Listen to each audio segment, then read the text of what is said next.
حضرت عبداللہ ابن عباس رضی اللہ تعالیٰ عنہ سے روایت ہے کہ مجھے یہ پسند ہے کہ میں اپنی بیوی کے لیے ویسی ہی زینت اختیار کروں جیسے مجھے پسند ہے کہ وہ میرے لیے زینت اختیار کرے۔ سورہ بقرہ میں اللہ ارشاد فرماتا ہے کہ عورتوں پہ مردوں کے ویسے ہی حق ہیں جیسے ان پر مردوں کے ہیں اچھائی کے ساتھ، البتہ مردوں کو ان پر ایک درجہ حاصل ہے۔ ایک مرتبہ نبی کریم صلی اللہ علیہ وآلہ وسلم گھر سے تشریف لے جانے لگے۔ صحابہ باہر منتظر ہیں تو حضور صلی اللہ علیہ وسلم پانی میں دیکھ کر اپنے بال مبارک سنوارنے لگے۔ سبحان اللہ، بھلا حضور کو سنورنے کی کیا ضرورت؟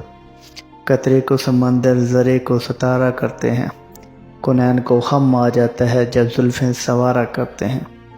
تو حضرت عائشہ قریب کھڑی کہنے لگیں کہ یا رسول اللہ صلی اللہ علیہ وآلہ وسلم، بھلا حضور آپ کو بھی سنورنے کی ضرورت ہے، جن کے چہرے کی زلفوں کی قرآن قسمیں کھاتا ہے۔